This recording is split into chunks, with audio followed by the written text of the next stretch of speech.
What we do here at WELLS is we provide high-fidelity patient simulation to doctors, nurses, and other healthcare providers.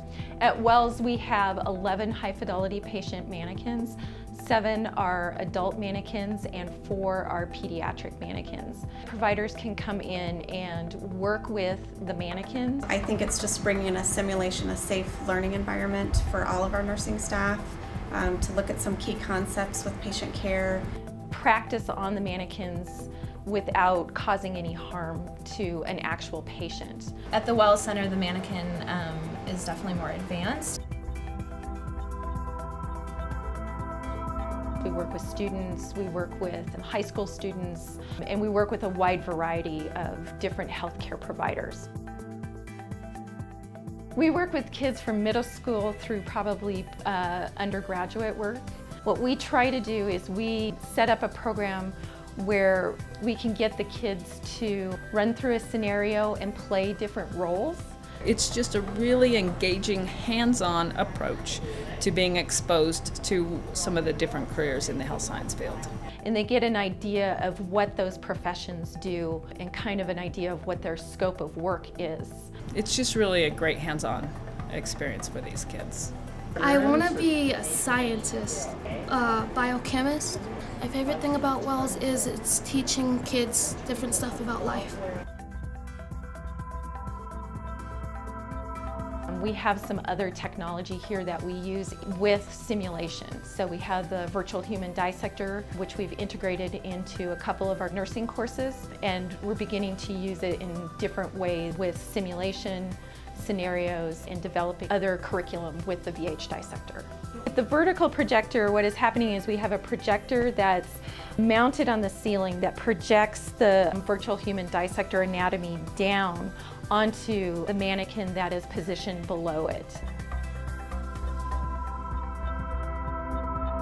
At WELLS, the simulation is much more realistic and similar to our hospital setting. The way that we work with our customers is we have a clinical coordinator who works with the customer who focuses on the clinical side of simulation, and then there's also a technical coordinator. So when somebody comes and wants to do simulation here, they get both sides of it. Our work with the WELLS Center, the collaboration between the two teams is what makes it dynamic. We have a fairly large library, and we can work with it in a bunch of different ways. I mean, people can take whatever right off the shelf and run it as is, or they can use that as a starting point. Some of the scenarios that we can run here is we can run rapid response, any cardiac scenario, we can run sepsis here. We can also set up the space to be whatever it needs to be. We've set up the entire facility to be a small-scale hospital with a 6-bed emergency department, 4-bed ICU, and a walk-in triage.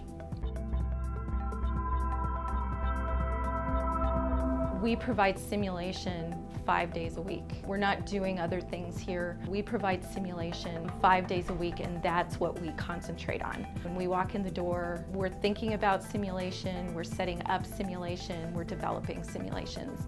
With this rural hospital project, it's open to whatever training that the hospitals need. We're going out to them and we're providing them training about simulation. The reason we're doing that is because we want them to be successful with simulation. Also, they have a pretty large role in the simulation. We just don't go in and tell them this is how it's going to run, and when we go into debrief, this is what we're going to cover. This is their training. They need to meet their objectives as well as their policies and procedures and what they're trying to train with the simulations. So they take on a very large role as the facilitator.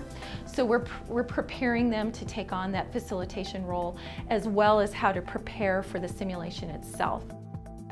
It's the staff, it is the collaboration for all of us, it's a safe environment. We work with them very closely to make sure that they meet their objectives and needs. For us to have this real life simulation has been remarkable.